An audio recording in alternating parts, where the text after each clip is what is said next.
వలనే లాభమేమిటి అని అంటారు.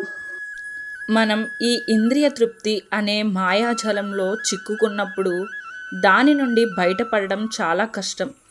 అందుకే వైదిక సంస్కృతిని అనుసరించి బాలునికి 5 సంవత్సరాల వయసు రాగానే ఆధ్యాత్మిక విద్యను బోధిస్తారు.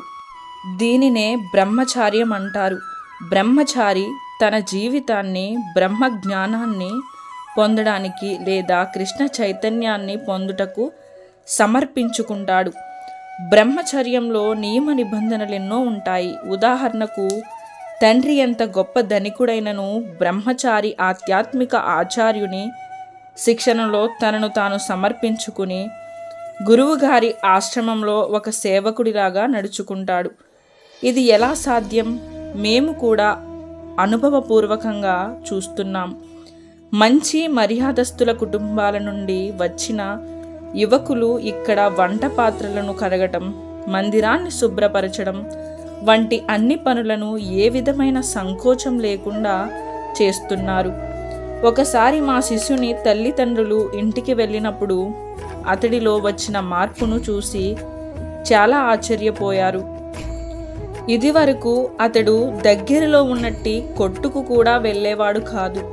కానీ ఇప్పుడు 24 గంటలు భక్తియుత సేవలో నెలకొని ఉంటున్నాడు. ఒకవేళ వారందరూ ఆనందాన్ని పొందినట్లయితే ఈ కృష్ణ చైతన్య సేవలో నెలకొనడం సాధ్యం కాదు. ఇది కేవలం హరే కృష్ణ మహామంత్ర జప మహత్యం. హరే కృష్ణ మహామంత్రమే మనకు గల ఏకైక సంపద. కృష్ణ చైతన్యం ద్వారా మాత్రమే ఆర్థికమైన ఆనందమును పొందవచ్చును. నిజానికి అది చాలా ఆనందంతో కూడిన జీవితం, కానీ అది శిక్షణతోనే సాధ్యం. ప్రతి ఒక్కరూ కుటుంబం మమకారాల్లో చిక్కుకుని ఉన్నారు. కుటుంబం వ్యవహారాలలో మునిగి ఉండువారికి ఇంద్రియాలను నియంత్రించడం సాధ్యం కాదని ప్రహ్లాద్ మహారాజు తెలుపుతున్నాడు. సహజంగా ప్రతి ఒక్కరూ ఎవరైనా ప్రేమించాలి అనుకుంటారు. సమాజం, స్నేహితులు మరియు ప్రేమ వంటివి అందరికీ అవసరం. ఇవి ఆత్మ అవసరాలు. కానీ ఈ అవసరాన్ని సరైన విధంగా ప్రదర్శించబడటలేదు. నేను విదేశాలలోని చాలామందికి యువతీ యువకులకు కుటుంబ వ్యవస్థ పట్ల గౌరవం లేదని గమనించాను. కానీ వారు వారి కుక్కలపైన, పిల్లులపైన ప్రేమను చూపుతారు. అనుకూలమైన నమ్మకస్తులు లేకపోవటం వలన వారి విలువైన ప్రేమను పిల్లులు, కుక్కలపై చూపుతూ ఉన్నారు. మా విన్నపం ఏమనగా, మీరు మీ ప్రేమను శ్రీకృష్ణుని వైపు మార్చండి. దీనికే కృష్ణ చైతన్యం అంటారు. మీరు మీ ప్రేమను కృష్ణుని వైపు మరిచినట్లయితే మీ ప్రేమ పరిపూర్ణమవుతుంది. కానీ ఇప్పుడు జనులు మోసానికి, నిరాశకు గురైన కారణంగా ఎక్కడ వారు వారి ప్రేమను చూపాలో తెలియక చివరకు కుక్కలపై, పిల్లులపై చూపుతూ ఉన్నారు. ప్రతి ఒక్కరూ భౌతిక ప్రేమ బంధాలలో చిక్కుకుని ఉన్నారు. ప్రేమ పాసం దృఢమైన నందున భౌతిక ప్రేమలలో ములిగిన వారు ఆధ్యాత్మిక పురోభివృద్ధిని సాధించడం చాలా కష్టం. కనుకనే ప్రహ్లాదుడు ఇలా ప్రతిబంధిస్తున్నాడు. బాల్యం నుండియే శ్రీకృష్ణ చైతన్యాన్ని అమల్చుకోవాలి. బాలుడికి 5 లేదా 6 సంవత్సరాల వయసు వచ్చే కొద్దిపాటి లోకజ్ఞానం కలగగానే అతనిని గురుకుల పాఠశాలకు పంపి బాల్యం నుండి కృష్ణ చైతన్యంలో శిక్షణను ఇవ్వాలి.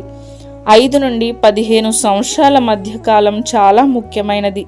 మీరు ఏ బాలుడికైనా కృష్ణ చైతన్యంలో శిక్షణను ఇవ్వండి, అతడు పరిపూర్ణుడు కాగలడు. బాలుడు కృష్ణ చైతన్యంలో కాకుండా భౌతిక జ్ఞానంలో పురోగమించినట్లయితే అతనికి ఆధ్యాత్మిక పురోభివృద్ధిని సాధించడం కష్టమవుతుంది. భౌతికం అనగా ఏమిటి? మనమందరం ఆత్మస్వరూపులం. అయినను ఈ భౌతిక ప్రపంచంలో ఉండి ఎలాగైనా సరే ఆనందాన్ని అనుభవించాలి అనుకుంటున్నాము. ఆధ్యాత్మిక లోకంలో శ్రీకృష్ణునితో సంబంధాన్ని కలిగి ఉండుట వలన ఆనందమును ప్రవృత్తి శుద్ధమైనదిగా ఉంటుంది. ఒక వ్యక్తి ఎలాగైతే అమెరికాలోని మురికివాడలో ఒకటైన బోవిరిలో మద్యం త్రాగుతూ సుఖంగా ఉన్నానని భావిస్తాడో, అలాగే మనం కూడా ఈ లోకంలోకి కలుషితమైన సుఖాన్ని అనుభవించడానికే ఇక్కడికి వచ్చామని అనుకుంటున్నాము. భౌతిక ప్రపంచం యొక్క ముఖ్య ఆకర్షణ కామం. అందుకే కేవలం మానవుడిలోనే కాకుండా కుక్క, పిల్లి పశు పక్షాదులలో అంతటా కామం విస్తరించి ఉండుటను మనం గమనించవచ్చును. పావురం కనీసం రోజులో పగటి పూట 20 సార్లు సంభోగంలో పాల్గొంటుంది. అప్పుడే దానికి ఆనందం. ఈ భౌతిక సుఖం కేవలం స్త్రీ పురుషుల సంభోగం కలయికపైనే ఆధారపడి ఉంటుంది. దీనికి మంచిదన్నది మరొకటి లేదు అని శ్రీమద్ భాగవతం వివరిస్తున్నది. మొదట ఒక యువకుడు ఒక యువతిని చూసి చాలా బాగుంది అనుకుంటాడు. అట్లే యువతి యువకుడిని చూసి అలాగే అనుకుంటుంది. మరియు వారు ఒకరినొకరు కలుసుకున్నప్పుడు వారి భౌతిక సంబంధం దృఢమై అది కామానికి దారి తీస్తుంది. దానితో వారు ఆకర్షణలో పూర్తిగా బంధింపబడతారు. ఇది ఎలా? యువకుడు మరియు యువతి వివాహం చేసుకున్నప్పుడు వారికి ఇల్లు కావాలి, తరువాత వారికి సంతానం కలుగుతుంది. ఎప్పుడైతే సంతానం కలుగుతుందో అప్పుడు సమాజంలో గుర్తింపు కొరకు ప్రేమ మిత్రులు సమాజం కావాలని ఆశిస్తారు. ఈ విధంగా భౌతిక ఆకర్షణ పెరుగుతూ పోతుంది. వీటన్నిటికీ డబ్బు అవసరం. ఈ భౌతిక ఆకర్షణలో బలంగా చిక్కుకున్న వారు ఎలాగైనా అందరినీ మోసగించాలని అనుకుంటారు. డబ్బు కోసం అప్పులు కూడా చేస్తారు, అడుక్కుంటారు, లేదా దొంగతనమైనా చేస్తారు. చివరికి ఎవరినైనా చంపడానికి వెనకాడరు. భవనాలు, కుటుంబం, భార్య, పిల్లలు ఏది కూడా శాశ్వతం కాదు. సముద్రంలోని బుడగల వలె కొద్దిసేపు కలిసి ఉండి తర్వాత ఎవరి దారిని వారు విడిపోతారని వారికి తెలుసును. కానీ ఈ ఆకర్షణలో బలంగా బంధించబడినందున డబ్బు సంపాదించి కుటుంబాన్ని పోషించడానికి, తన ఆధ్యాత్మిక జీవితాన్ని కూడా త్యాగం చేయడానికి వెనుకాడరు. నేను ఈ శరీరాన్ని, నేను ఈ భౌతిక ప్రపంచానికి చెందినవాడిని, నేను ఈ దేశానికి, నేను ఈ వర్గానికి, మతానికి చెందినవాడిని, నేను ఈ కుటుంబానికి చెందినవాడిని అని ఇలా అతని భౌతిక భావన పెరుగుతూ పోతుంది. ఇక అతనికి కృష్ణ చైతన్యం ఎలా ఉంటుంది? అతడు ఎంతగా చిక్కుకుంటాడంటే తన జీవితం కంటే డబ్బుకు ఎక్కువ ప్రాధాన్యతను ఇస్తాడు. మరో విధంగా చెప్పాలి అంటే డబ్బు కోసం తన జీవితాన్ని సైతం ప్రమాదంలో పాడేసుకుంటాడు. ఒక గృహస్థుడు, కూలీవాడు, వర్తకుడు, దొంగ, దోపిడీదారుడు ఇలా అందరూ డబ్బు కోసం ప్రాకులాడేవారే. ఇదే మాయ. అతడు ఈ బంధాలలో చిక్కుకుని చివరకు తనను తానే కోల్పోతాడు. అందుకే ఇలా మీరు భౌతిక భావనలో పూర్తిగా చిక్కుకున్నట్లయితే కృష్ణ చైతన్యాన్ని పెంపొందించుకోలేరు. కనుక కృష్ణ చైతన్యాన్ని బాల్యం నుండే సాధన చెయ్యాలి అని ప్రహ్లాద్ మహారాజు తెలుపుతున్నాడు. కానీ శ్రీ చైతన్య మహాప్రభు గొప్ప ఔదార్యం కలవాడు. అతడు ఇలా ఉపదేశిస్తున్నారు: ఏమీ చేయకుండా ఉండడం కన్నా ఆలస్యంగానైనా మొదలు పెట్టడం మేలు. మీరు కృష్ణ చైతన్యాన్ని బాల్యం నుండి అవలంబించకపోతే అవకాశాన్ని కోల్పోయానని ఏ రకమైన పరిస్థితిలోనూ నున్నాను. ఇప్పుడైనను ప్రారంభించండి. ఇది శ్రీ చైతన్య మహాప్రభు ఉపదేశము. మీరు బాల్యంలో కృష్ణ చైతన్యాన్ని ప్రారంభించని కారణంగా మీరు ఎన్నటికీ ఆధ్యాత్మిక అభివృద్ధిని సాధించలేరు అని మహాప్రభు ఎన్నడూ చెప్పలేదు.